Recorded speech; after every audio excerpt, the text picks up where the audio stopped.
Bienvenue dans cette nouvelle vidéo de Lexical Info. Bédier s'en va, Ouattara seul à bord, mais le PDC reste un caillou dans sa chaussure. N'oubliez pas de vous abonner juste en bas de cette vidéo.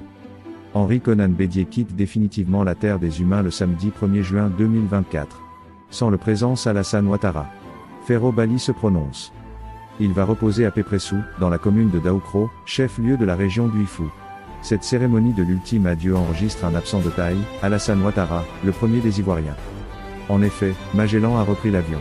Tout comme Macky Sall, qui a quitté Dakar pour Marrakech, le 2 avril 2024, dès la fin de la passation des charges avec Bassirou Diomaye Faye, son successeur, Alassane Ouattara s'est envolé, le 25 mai, lendemain de l'hommage national à Bédier. En route pour la Corée du Sud, très loin du territoire ivoirien, il transite par sa meilleure destination, la France. Les obsèques du successeur de Félix Houphouët-Boigny à la tête et de l'État et du PDC-RDA, le plus vieux parti du pays, ne peuvent arrêter les aiguilles de la montre. La vie, impassible, continue et les affaires de l'État n'attendent pas. C'est pourquoi, le lundi 27 mai, le RHDP, parti au pouvoir, a tourné la page.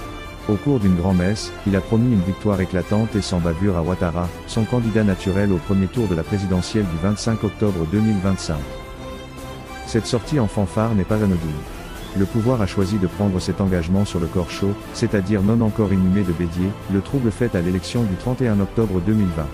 Réunissant alors toute l'opposition, il a créé le Conseil national de transition, CNT, qu'il présidait, pour couper l'herbe sous les pieds de Ouattara, candidat à une succession jugée anticonstitutionnelle et illégale. Cette tentative de renversement des institutions républicaines n'a pas prospéré. Tout comme en 1993 quand, à la mort, le 7 décembre, d'Houphouët-Boigny, Alassane Dramane Ouattara a tenté de court-circuiter Konan Bédier, le dauphin constitutionnel, dans un projet avorté de coup d'État constitutionnel. En réalité, entre l'ancien et l'actuel chef de l'État, le « je t'aime, moi non plus » a toujours été la règle.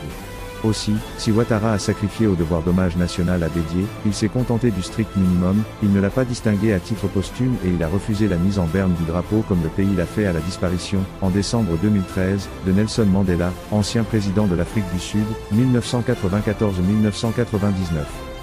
La rédaction vous conseille. Pourtant si, victime de multiples campagnes de dénigrement et de diabolisation, il a fini par ne plus en avoir l'air, Bédier mérite tous les honneurs de la République. Par son parcours académique et politique unique, il a été un homme d'exception dans le Landerneau. Après de brillantes études, il a gravi tous les échelons et assumé de hautes responsabilités. Merci Lexical Info.